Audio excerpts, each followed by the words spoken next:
Hi, boys and girls.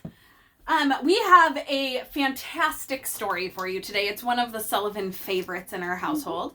Augie got this story when he was maybe 2 years old, and I think the first word he ever learned how to spell was from this story. So it goes way back. Mrs. Sullivan can probably read it without looking at the pages, but no guarantee.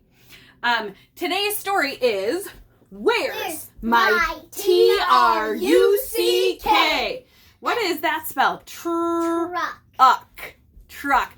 But the little boy never says the word truck. He always spells it. Probably because when the mom and dad are at the store, they go, oh, don't go over there. There's T-R-U-C-Ks, thinking he doesn't know how to spell it, but he's a super smart kid and he does know how to spell it.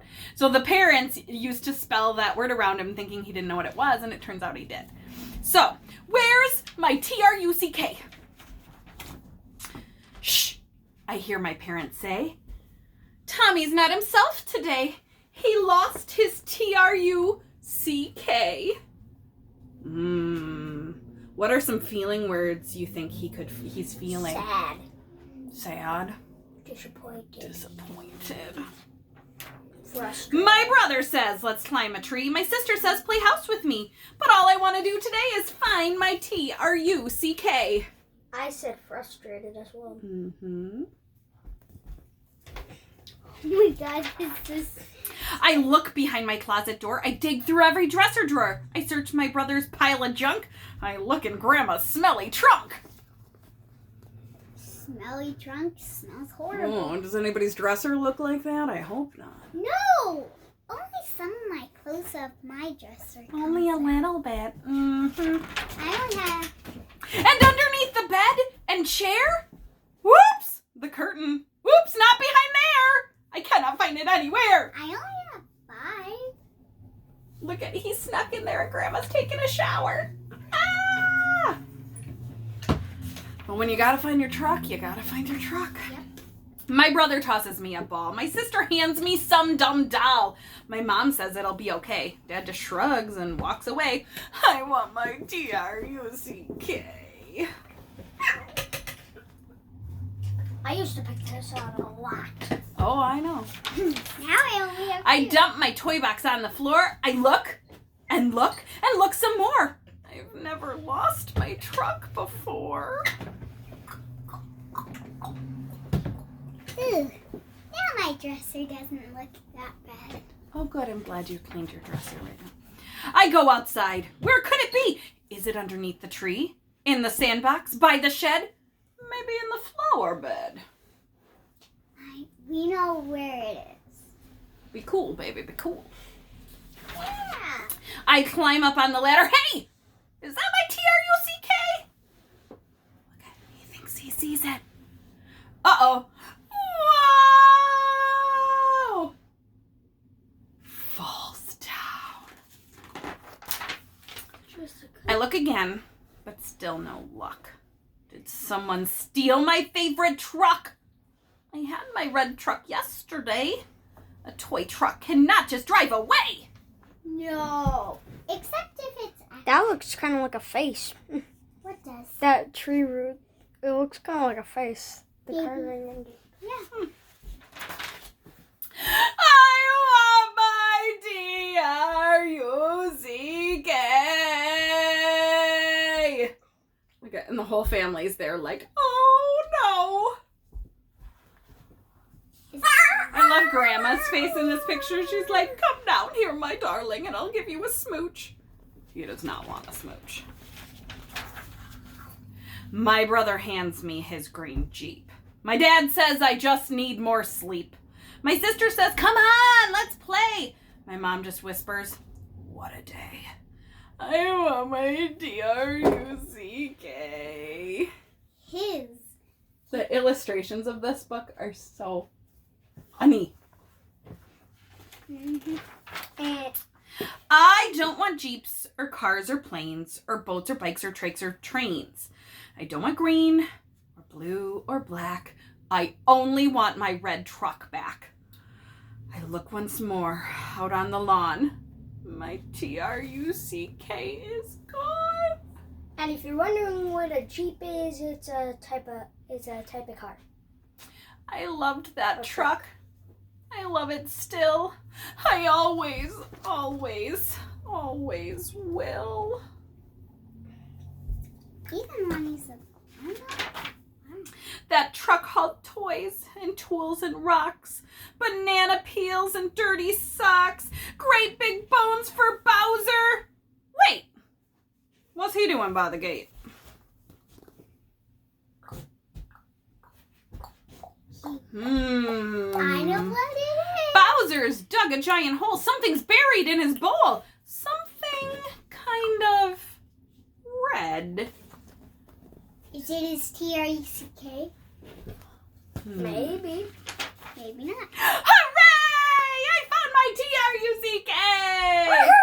There's the family so happy. He And buried all of those toys. Mm-hmm. Including that baseball. Come on, Bowser. Let's go play. Oh, now the cat's on him, and he's riding that, and then...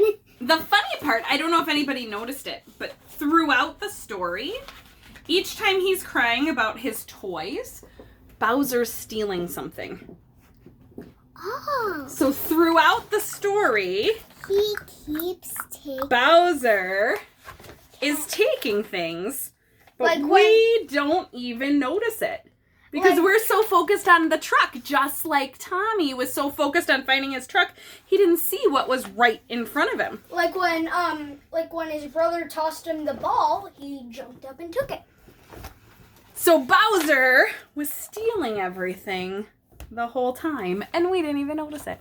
He even took the cat toy. The cat knows. So, for today's challenge, Erin inspired me a little bit because lately she has been, during our craft time each day, she has been crafting and crafting and crafting and making puppets after puppet after puppet. So, I have a bit of a challenge for you. She found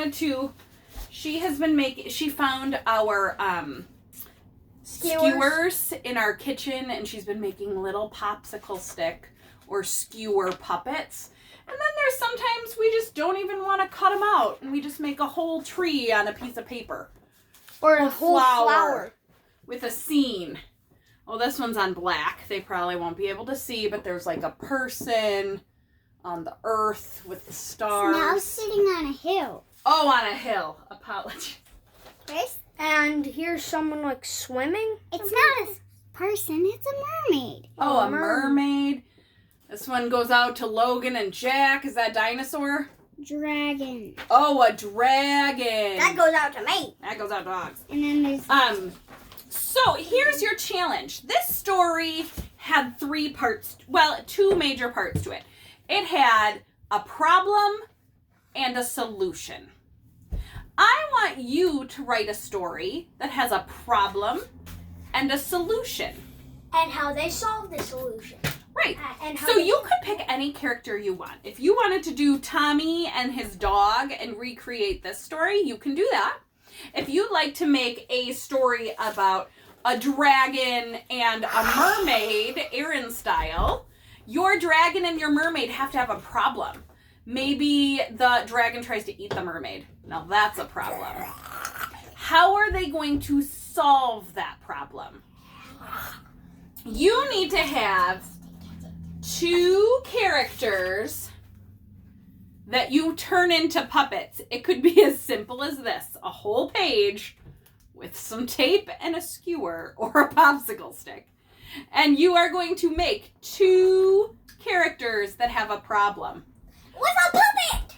I'm going to eat you, says the dragon. I will swim under the water and find my father, King Triton. Don't What if it's worry, a wrong I have scuba gear. And he goes down there, and then maybe they have to battle it out, and somebody goes to like the sea witch Ursula, and he runs out of air. and then he runs away because he's so afraid of Ursula. So maybe Ursula solves the problem for these two characters. Your job is to come up with a story that has a problem. You can draw it in pictures or write it down in words, but then make two puppets, at least two puppets, to tell your story and act it out for somebody in your house. Okay?